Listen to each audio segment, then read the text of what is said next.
Could mean that guys like Lawrence Okoli, and especially if it's your right eye, if Jake's getting hit in his right eye, that usually would mean that he's getting jabbed, because that jab in orthodox would come out from the left hand on the right eye side. And that experience would have been somewhat of a dawn of realization upon Jake Paul that this is actually happening now. So to an extent, I'll be honest, I actually feel sorry for Jake Paul. I mean, I don't. Reports claim Jake Paul was knocked out by a heavyweight sparring partner before facing Anthony Joshua. He later showed a bruised, swollen eye, explaining it came from intense sparring sessions with Lawrence Okoli during fight camp preparations. Keep it going. Way too often. Keep going. Good round, Jake. Like that. Joey Knight emphasized that Jake Paul has been sparred with elite heavyweight fighters such as Lawrence Okoli, Frank Sanchez, and Jared Anderson, significantly raising the level of difficulty in his training. According to Knight, these sessions left Paul visibly bruised and marked, reflecting the extreme intensity and physical demands of the work. He described this stretch as the toughest week of Paul's camp, noting that the size, power, and experience of his sparring partners caused noticeable damage even in controlled environments. The injuries seen after training highlighted the harsh reality of preparing for an opponent like Anthony Joshua. Knight's insight suggests Paul is being pushed into unfamiliar territory, where elite heavyweight power tests durability, resilience, and overall readiness. Ranked Lawrence Okoli. That is who Jake Paul has been sparring with over these past few weeks. Trouble finding Hussein Mahdi. And a lot of you guys will know this because Jake Paul showed the bruises and marks on his face and said that it was Lawrence Okoli that had done that. And faces don't necessarily tell you how a spar went. Some guy can have blood all over him, he can have a busted up nose, but he still won the rounds in sparring. But I can only imagine that this week has been a very, very humbling experience for Jake Paul. In fact, the past few weeks will have been eye-opening for Jake Paul. A past few weeks where he has sparred the likes of Lawrence Okoli, of Jared Anderson, and of Frank Sanchez as well. And being that I have seen Jake Paul go life and death with Tommy Fury, you can guarantee you that Okoli, that Anderson, and that Frank Sanchez have basically manhandled Jake Paul in there. And that experience would have been somewhat of a dawn of realization upon Jake Paul that this is actually happening now. So to an extent, I'll be honest, I actually feel sorry for Jake Paul. I mean, I don't, because then I remember the 70-odd million that he's reported to be earning at the end of this fight. But you can't deny, right, that in a world where these almost fantasy fights and whatnot are making such a shitload of cash, that Jake Paul's probably being paid in line for this fight, actually. And the reason I say he's being paid in line is because I really don't think it takes a genius to work out where I'm going with my prediction for this fight. And that is obviously, no, in fact, drum roll, please.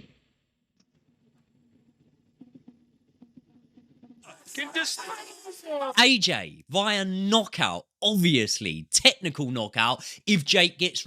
Jake Paul's decision to spar with elite heavyweights has sparked heavy scrutiny from analysts and fans. Though Paul built popularity by facing recognizable opponents, preparation for Anthony Joshua has exposed the scale of the challenge ahead. Training footage shows Paul absorbing serious power from heavyweight partners, revealing weaknesses unseen in earlier fights. Veteran analyst Wade notes these sessions highlight a glaring vulnerability in Paul's defense and durability. Reports suggest Paul was even knocked out in sparring, raising alarms about his ability to manage true heavyweight strength.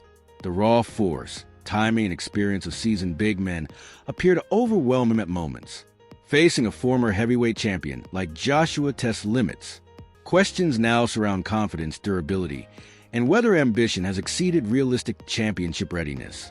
Question is, which one of those two things is happening? And question is, how is it going down? Because what we know about Anthony Joshua is that he has a nasty lead hook, and he's going to have a reach advantage on Jake, just like Lawrence Okoli does in the gym, which is why Jake has brought him in. So that jab's going to be effective. That lead hand of AJ is going to be effective. How does Jake maneuver around that? And again, you can look at this a couple of ways. One, okay, you get hit with it in camp, so you don't get hit with it in the fight, which is why you bring these heavyweights in. It's why you bring Jared Anderson, Lawrence Okoli, Frank Sanchez in. Or two, there's a massive massive flaw in what Jake's doing that he's continually getting hit with this, and the indication that he's getting hit by Coley means he's going to get hit the same way with Anthony Joshua. I tend to believe a little bit of both, right? You do this so that it doesn't happen, but also how much can Jake really learn and to avoid something that's coming out with the jab or with the lead hook, or just, again, the distance control and the range of a guy like a Coley and a guy like... Sparring footage shows Jake Paul repeatedly caught on the chin by heavyweight fighters, leaving visible marks and highlighting the physical toll of camp.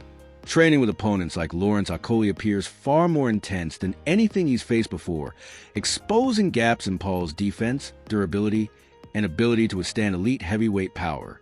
4'6". He isn't 250 pounds. He's not a natural heavyweight. And you could say that's an advantage to Jake. He's going to be able to move around a little bit. Again, we'll talk about his feet in a second. But it's more, to me, the fact that what we're not seeing is the biggest weakness of Jake's, on top of the fact that he's gotten an mashed up in sparring. They said Frank Sanchez made his nose look like a crescent moon. Well, second, Lawrence Okolie is giving him a freaking shiner in sparring. So again, you could say that's great work from Jake to be able to have these high-level guys come in, but you also have to admit that he's getting hit, and he's getting hit a lot by guys that aren't Anthony Joshua in terms of their skill and ability, or at least not at the highest level that AJ has been to. We brought in world champion heavyweight sparring partners, guys who are 270 pounds, 250 pounds.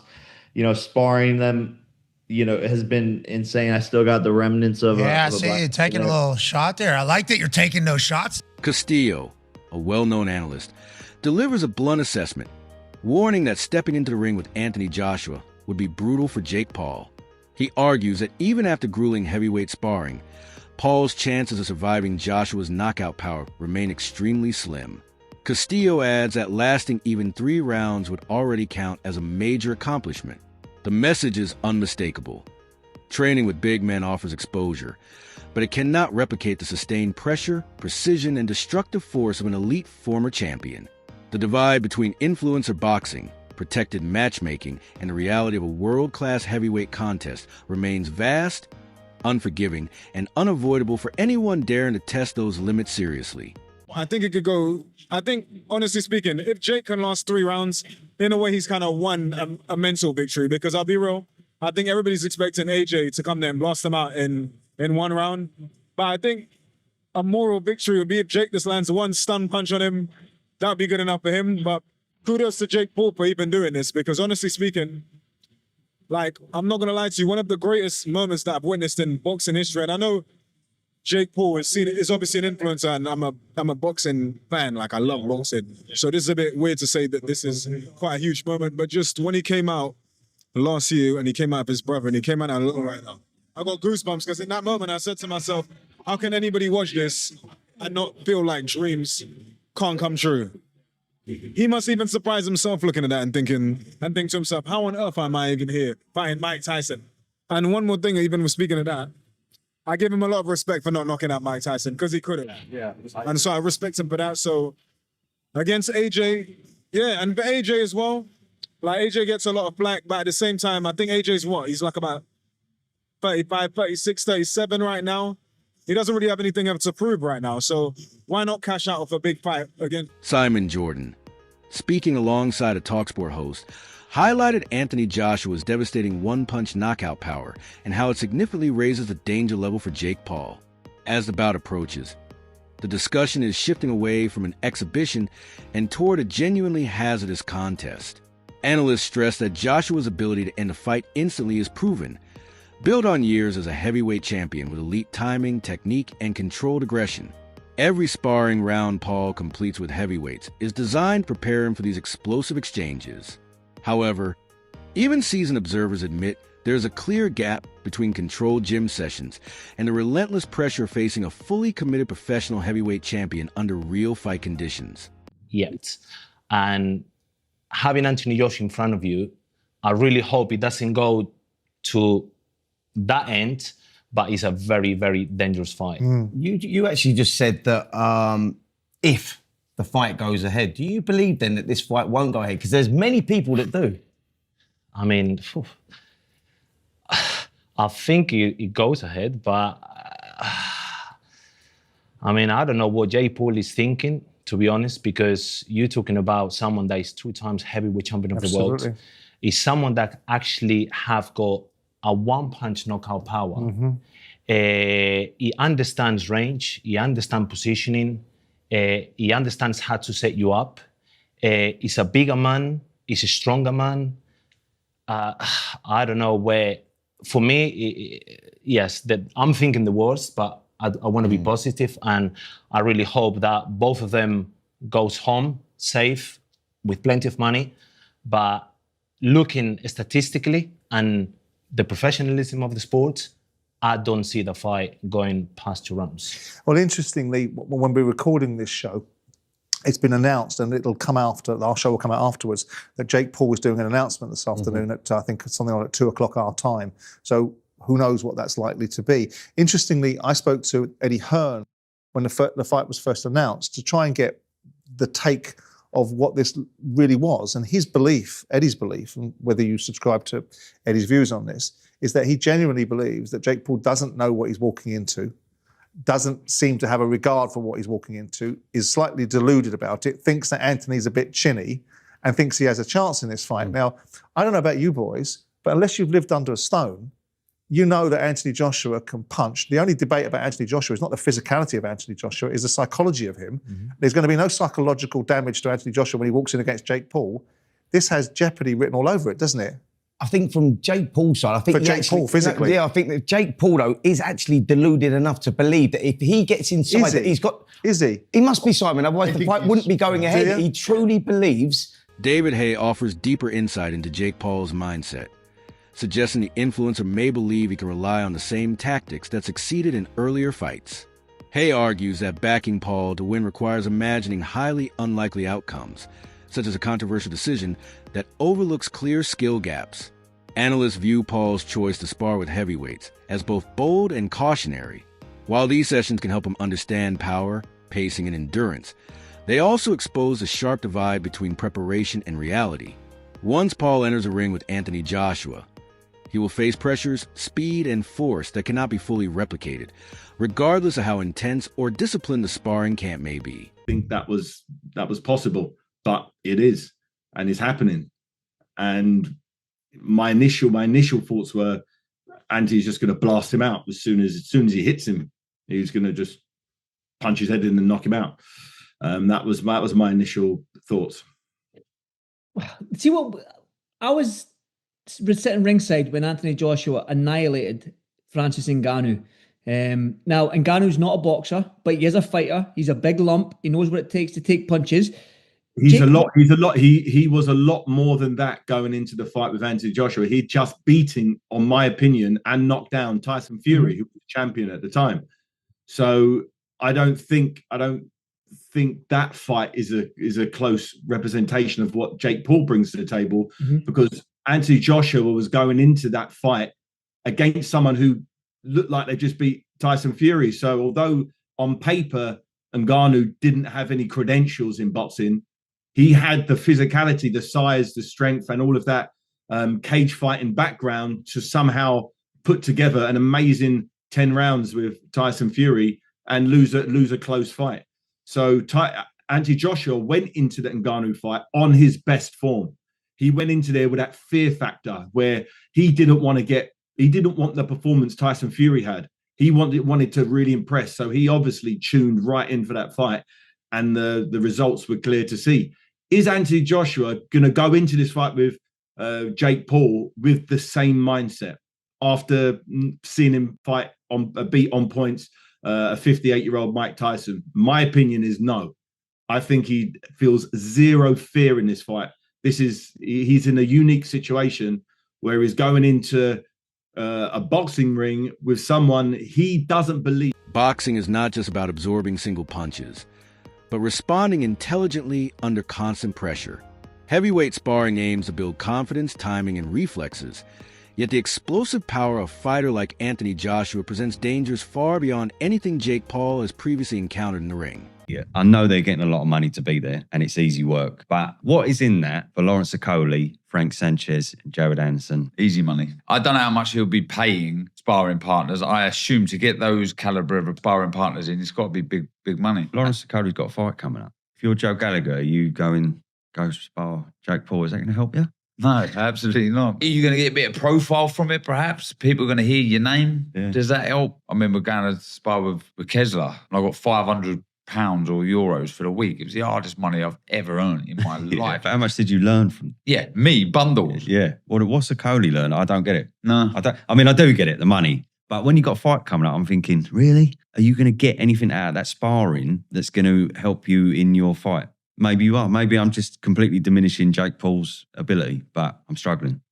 I really am. Fair play to Jake Paul. I mean... And you're right, there's a bit of a conflict there because Joshua used to manage him. Yeah, it was through 258, right? Yeah. But surely they're smashing him to pieces. Surely Jake's going, oh, what the fuck? This is fucking horrible. Every single one of those 3 fighters there could annihilate him in a round.